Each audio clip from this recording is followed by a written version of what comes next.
tiempo y de su esfuerzo para pasar los días con nosotros. Así que muchas gracias a todos y os dejo con Manuel Díaz y con Paco Nájera.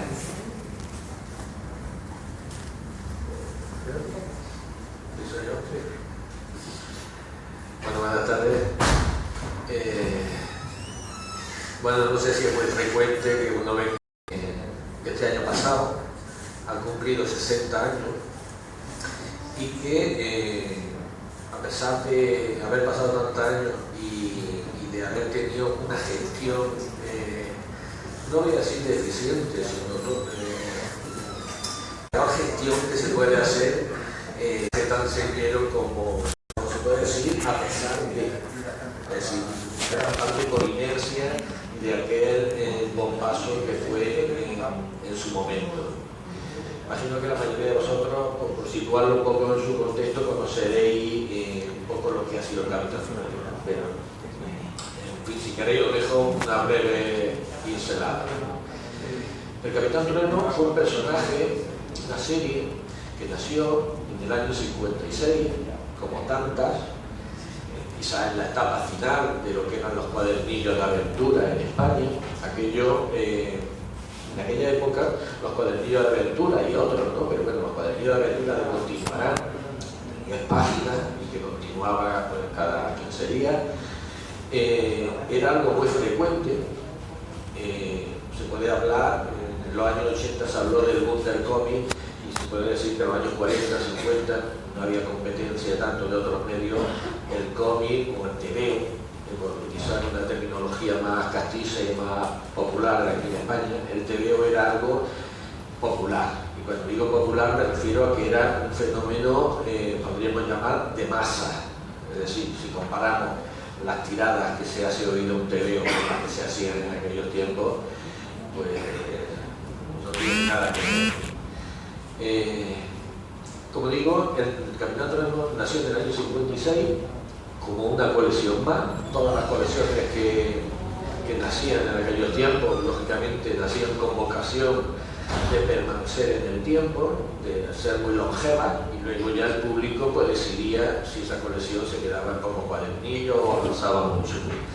En el caso del Capitán Trueno, nació como una colección más y en muy pocos números, para sorpresa de los propios editores, pues aquello se convirtió en un fenómeno. Es decir, me parece que salió con una tirada, no sé si fue de 15.000 o 30.000 ejemplares, y en muy poco tiempo, ¿era quincenal al principio también? Era a principio quincenal, luego pasó a semanal, pero quiero decir que esa tirada inicial de 15 o 30.000 ejemplares, no me acuerdo bien, pasó en muy poco tiempo a tirar 300.000 ejemplares. Es decir, son cifras que hoy nos resultan difíciles de digerir, ¿no?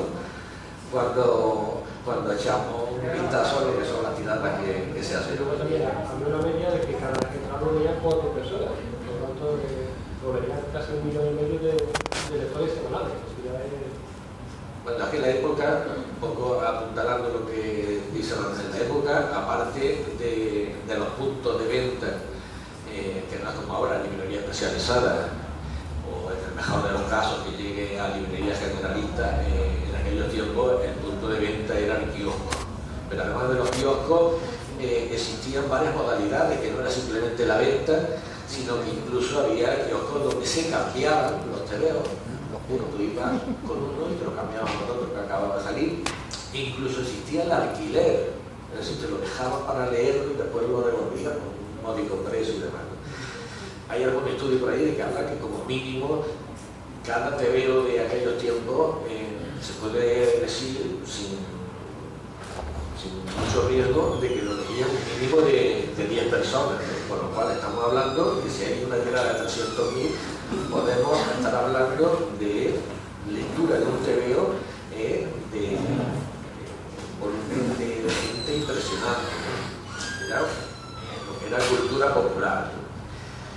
Y bueno, pues como a toda empresa, cuando tiene un éxito, pues intenta explotarlo al máximo, ¿no? Y entonces, pues un cuadernillo que en principio era quincenal, pues viendo que ahí había filón, pues le dijeron al dibujante, pues mira, no, en lugar de hacer un cuadernillo quincenal, pues lo va a hacer semanal.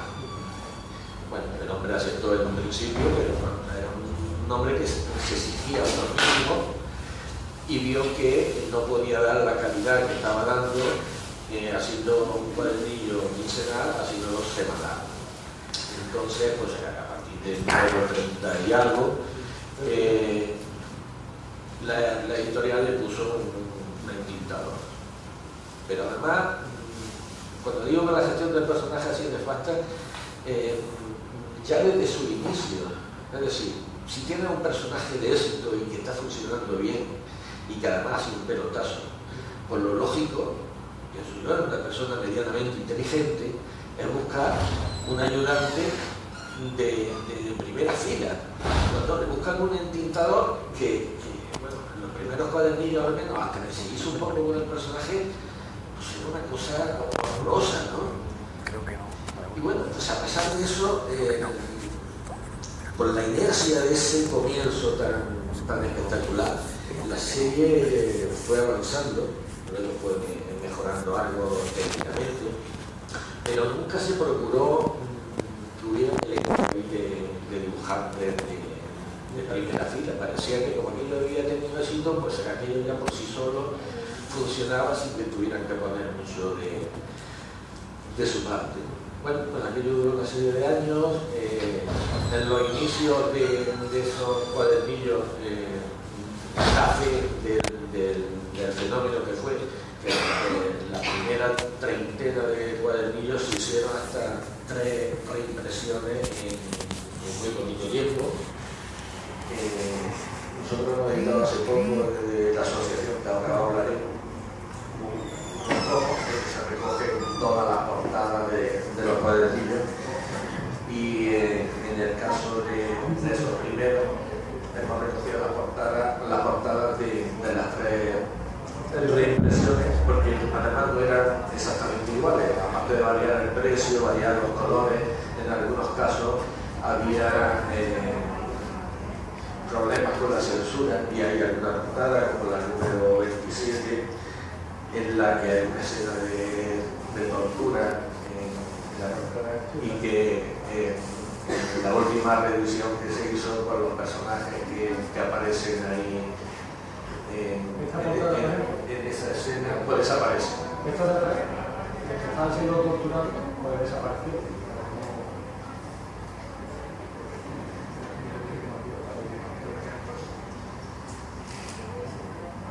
Y bueno, aparte de eso, de procurarle ayudante y demás, pues era pensó que hacían falta más revistas para montar el Trueno, y nació el Capitán Trueno Extra, y nació el Capitán Trueno Gigante. Pues ya digo, siempre en un tono.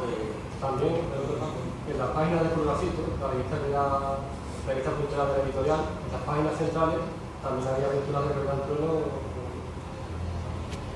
de forma que publicitaban la revista Pulgarcito, publicitaban la revista de Capitán Trueno, era una especie de silencio. Y por eso Andrés no podía dar abasto a toda la... ¿Cuántas páginas hacía por semana? Pues 10 más la portada, más unas 12 páginas de Pulgarcito. Eso se llama a ver como... ¿Eso lo hubieran dado los dibujantes a día de hoy? Eso se lo daba a un solo dibujante y que no podía dar abasto. Y además con la calidad que tenía, claro, que era el mejor dibujante del momento. Historia.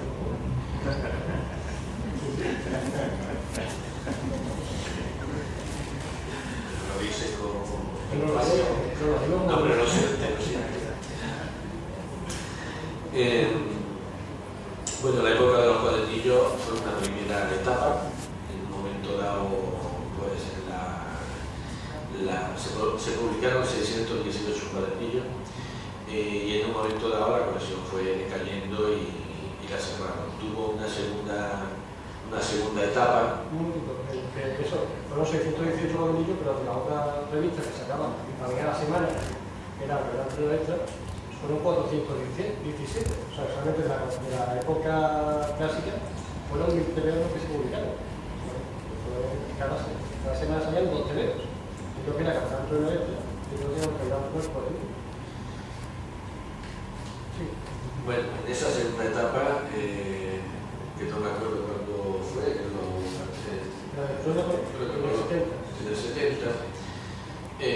una nueva etapa, pues tratando de, no ya con material nuevo, sino con el material antiguo, pero digamos adaptándolo a los tiempos. Entonces se pensó en hacer una revista ya en color y remontando la página de los cuadernillos en vertical. Entonces se cogían las páginas de cada cuadernillo y se montaba en una página en vertical. Pero eso que parece tan sencillo, pues a aquella gente no le debió parecer tan simple, y entonces, bueno, para que cuadraran las páginas de la revista y demás, no se le ocurrió otra cosa que quitar viñetas, recortar viñetas, suprimir viñetas.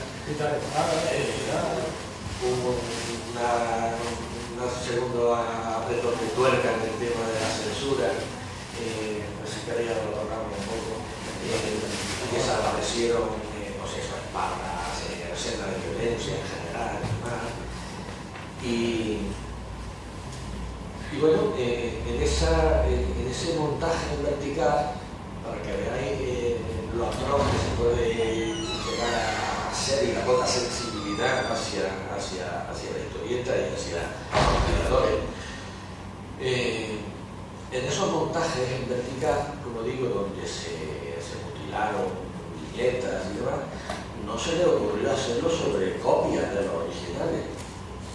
Lo hicieron sobre los originales.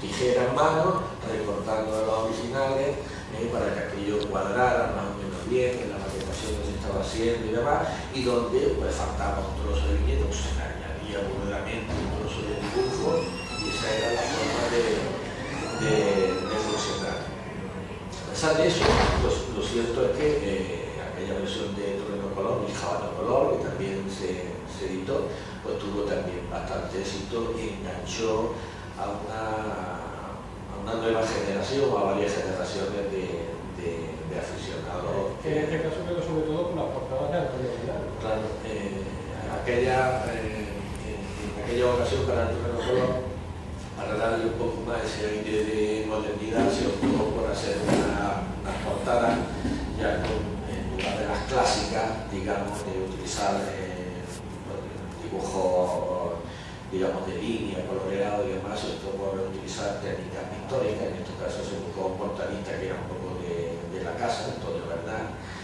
y le imprimía, lo cierto, un atractivo bastante especial. Nosotros hemos editado, y cuando digo nosotros, porque nos ha puesto un poco de antecedente, alrededor de una página web que hizo un chaval que hoy es médico en Madrid. Porque hay la calidad de los socios de Canal Plus. Bueno, hay de todo. Alrededor de esa página se formó una lista de correos donde aficionados al personaje y demás, pues empezamos a intervenir y a estar en contacto y demás. Y bueno, llegó un momento en que ante la sequía de nueva historia, porque los amantes de Capitán Torreno nos gusta lo clásico, pero seguimos viéndole a Capitán Torreno unas enormes potencialidades. Es decir, Capitán Torreno tiene un contexto, cuando se publica, donde tiene unas limitaciones evidentes. Es decir, Capitán Torreno se ha dicho muchas veces que se pasaba viajando por medio mundo, entre otras cosas porque era delicado situar la historia en España y en un contexto de la Edad Media, donde existía la guerra moros y cristiana de una forma muy maniquea, y era un poco delicado tratar esos temas de situarlo en ese contexto histórico, y era, pasaba mucho más desapercibido, esos mensajes subliminales que ponía ahí Víctor Morán, o situándolo en países lejanos y demás, que no era igual derrocar a un tirano en la otra punta del mundo que si lo derrocar que tenía si yo en Castilla, ¿no? Y bueno, gracias a esa labor, como digo, de de este hombre que hizo esa página web, pues nosotros seguimos con la ganas de nuevas aventuras. Y se nos ocurrió que de proponerle a Víctor Mora el hacer un cuadernillo nuevo a modo de homenaje. Y bueno, como yo estaba en la asociación, era dibujante y demás, y siempre me había tenido ganas de dibujar a Gavitan Trueno, pues me propuse como dibujante, ¿no? Y bueno, Víctor Mora, para nuestra sorpresa, se dio sin ningún problema, hizo el guión, y bueno, pues con una especie de suscripción popular, hoy tan en boga, pues en aquellos tiempos, de una forma un poco más rudimentaria, nosotros empezamos a buscar fondos, una pequeña aportación de gente, para editar un cuadernillo en blanco y negro, similar a lo de la época, de 10 páginas y una pequeña tirada de 500 ejemplares. Sin haber hecho una gran labor de marketing y demás para captar fondos, lo cierto es que nos vimos completamente desbordados, para nuestra sorpresa, ¿no? Porque cuando se cundió un poco el ejemplo, un montón de gente que quiso colaborar en el tema, hasta el punto de que lo que iba a ser una revista de 10 páginas en blanco y negro se convirtió en color. En vez de tener 10 páginas, pues hicimos un suplemento donde se incluyó un pequeño estudio del personaje, entrevista a Víctor Mora, a mí, un complemento, pero siempre conservando que el cuadernillo en la parte central, si tú querías, lo podías separar y quedarte con lo que es el cuadernillo solo, similar a lo de la época, pero en color. Y de la tirada inicial que nosotros veíamos de 500 ejemplares, pues pasamos a editar 3.000. Con la autorización y eso, porque nosotros lógicamente pedimos autorización, la editorial no nos puso ningún problema porque además estaba Víctor Mora detrás. Pero desde aquí, que cuando ya estaba editada, ya se había imprimido y demás los 3.000 ejemplares, pues la editorial nos dice que muy bien, pero que eso no se puede vender, eso que hay que hacer sin ánimo de lucro. Por lo cual nosotros no aspirábamos a ganar dinero, nuestra aspiración era simplemente ponerlo a la venta para que se conocieran, básicamente para que se conocieran, y si había algún beneficio, pues lógicamente repercutirlo en la gente que había invertido en esa pequeña aportación. Pero no nos autorizamos, por lo cual la forma de venta consistió en que repartimos la tirada entre la gente que había sufragado aquello y que cada cual pues, hiciera con, no sé, cuántos cuadernillos tocó cada uno, no sé, fueron 20, 25, y cada uno hiciera con ello lo que quería. Si quería venderlo de mano en mano, no se iba a enterar a nadie, o si lo quería regalar o lo que sea. En fin, un exponente más de la forma de hacer de esta editorial. Y bueno, a partir de ese momento, lo que era un grupo informal de amigos, nos constituimos ya, dado el éxito de aquello, no animó mucho, y nos constituimos ya en una asociación formal. Y a partir de eso, pues decidimos, también con el visto bueno de Víctor Mora y el consentimiento ahí a regañadientes de la editorial, tener una revista muy modesta en principio, porque en principio era en blanco y negro, en grapa y todo aquello, en cuartilla, en K5, y era un número anual, y bueno, el número de socios fue creciendo, no pudimos permitir el pasar de esa revista en blanco y negro, pasar a color, doblar el tamaño, donde había grapa, ahora hay encuadernación del logo, que queda mucho más elegante y demás. Y no solo eso, sino que además, pues, está prevista lógicamente a los socios se les regalaba una pequeña parte de la tirada, modesta, 500 ejemplares, pues se pone a la venta también, más que nada porque se conozca un poco fuera de la asociación. Y aparte de eso, pues necesitamos siempre para los socios hostes de gente que colabora desinteresadamente con nosotros, dándonos su versión del personaje y demás. Por supuesto, en la revista las colaboraciones no son remuneradas ni nada de eso. Y colaborado con nosotros gente como Rafa Fontenil, Jesús Querido, gente de primer nivel. bueno, uno de los últimos que nos hizo un dibujo también fue el ilustrador San Julián. En fin, que ha habido bastante gente que ha colaborado con nosotros y gente de primera fila. Y aparte de eso, lógicamente ya sufragado por aquellos socios que voluntariamente si lo quieren, y dado que ahora se pueden hacer ediciones muy pequeñas, gracias a la imprenta digital, se puede hacer ya de un ejemplar, ¿no? Como en la tradicional, donde tenía que haber un cierto volumen de ejemplares para que aquello resultara mínimamente rentable. Pues decidimos hacer una serie de libros que a nosotros nos hubiera gustado tener, pero que la editorial, que sería lo lógico, que lo editara, ni lo editaba ni se espera que lo edite, ¿no? Entonces empezamos a editar ese libro, que son las portadas de Trueno Color, de Antonio Bernal.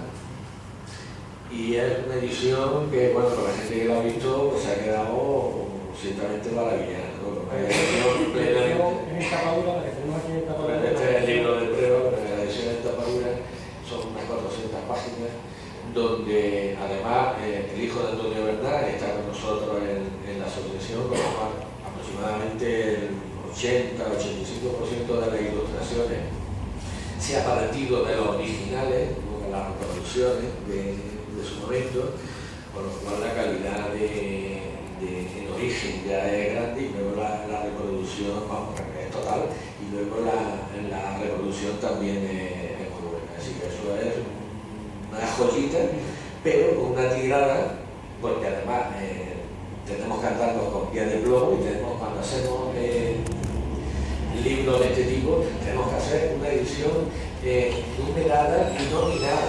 Es decir, es una especie de copia de seguridad para cada uno de los que deciden invertir su dinero en eso. Es decir, ese libro tiene una llegada de 100 ejemplares. La gente dice que es muy egoísta, porque es que solo para nosotros. No, nosotros nos gustaría que eso tuviese la máxima difusión posible, pues para que se conozca bien reproducida lo que eran las portadas, en algunos casos impresionantes, la calidad impresionante. Pero la editorial nos pone todas las cortapisas a vida y por haber.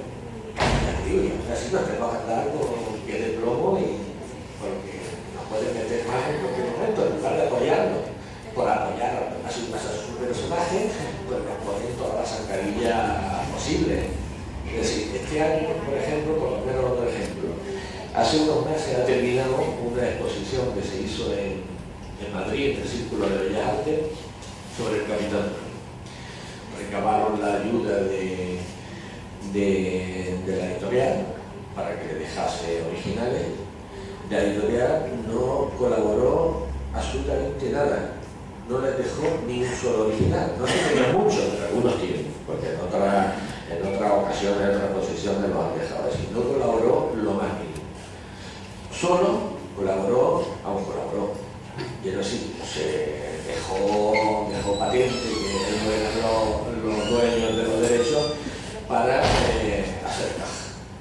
Es decir, todos los originales que habían allí, pues, a mí me pidieron lo que yo había hecho, algunos originales de Yuteca de Ambro, gente de coleccionistas de particulares que tenían originales, el hijo de Antonio Bernal. Todos los originales eran privados, en su mayor parte de gente de la asociación, pero Ediciones B no colaboró absolutamente nada, pero eso sí, les cobró solamente por utilizar la marca Capitán Trueno 6.000 euros y un 8% o un 10% sobre la venta de los catálogos, sin hacer nada y sin colaborar absolutamente nada. Eso es la idea un poco de que en el tema de este personaje se puede aplicar perfectamente aquello que se decía del sistema qué buen vasallo si tuviera un señor, ¿no? Pues, aquí se puede aplicar qué buen personaje si tuviera un buen editor. Porque es que todo lo que se hace es nefasto. Es nefasto. Ahora, por ejemplo, tenemos una colección que acaba de salir otra vez al mercado, con una gran difusión, como puede ser la del país, y es el enésimo refrito de siempre.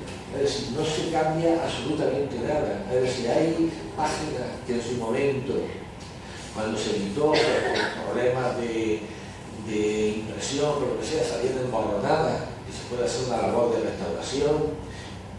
Pues no, hay páginas emborronadas y se han quedado emborronadas y se publican emborronadas una y otra vez. Es decir, no hay un ápice de valor añadido cuando se hace una revisión. Simplemente se venden los derechos tal cual y no se invierte absolutamente nada, simplemente poner la mano y ya está. Y bueno, pues en esa estamos, ¿no? Nosotros le seguimos viendo un enorme potencial al personaje, porque se ha podido llegar hasta aquí, no sin ayuda, por la inercia de esos inicios y de ese recorrido que tuvo. Si se lo hubiese cuidado un poco, pues podría haberse convertido perfectamente, como ha sucedido en otros países, como pasa por ejemplo en Italia, donde hay un personaje como Ted Wheeler, un personaje del oeste que lleva un tiempo similar a Capitán Trueno y que es un poco la locomotora de una editorial tan potente como Bonelli. Es decir, llega a tirar 500.000 ejemplares hoy día. Es decir, Capitán Trueno, a poco que se lo hubiese cuidado, podía haber sido la locomotora de una cierta industria en España que hoy ya no existe, ¿no?